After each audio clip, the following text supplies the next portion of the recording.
வணக்கம். பால்ஸ் எளிமைப்படுத்தப்பட்ட ஆங்கில பயிற்சிக்கு உங்களை அன்புடன் வரவேற்கிறேன். இதற்கு முந்தைய காணொளியில் டைரக்ட் டு இன்டைரக்ட் ஸ்பீச் பற்றி நான் என்ன கற்பித்திருக்கிறேனோ அதை பற்றிய ஒரு வினாடி வினாவை இந்த காணொளி. Change into indirect speech. கேள்வி 1. He said, I am busy now. 2. She said to me, are you ready? 3. The teacher said, submit your assignment. 4. He said to her, do you know the answer? 5. She said, I have finished my work. 6. He said to me, open the window. 7. The boy said, I will come tomorrow. 8. She said to him, did you call me yesterday?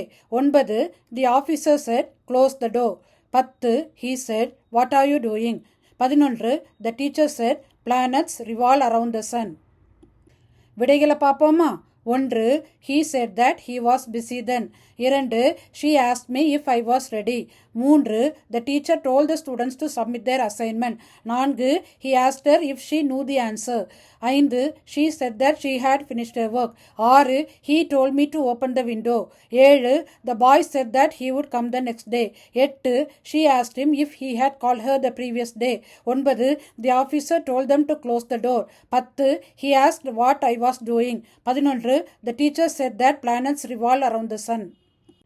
நான் எழுதிய 2 புத்தகங்கள் 75% மேல் பிழையில்லாமல் ஆங்கிலம் பயன்படுத்துவதற்கு இந்த புத்தகங்கள் பயனுள்ளதாக இருக்கும். இந்த வீடியோ உங்களுக்கு பிடிச்சிருந்தா லைக் பண்ணுங்க, கமெண்ட் பண்ணுங்க, ஷேர் பண்ணுங்க, சப்ஸ்கிரைப் பண்ணுங்க.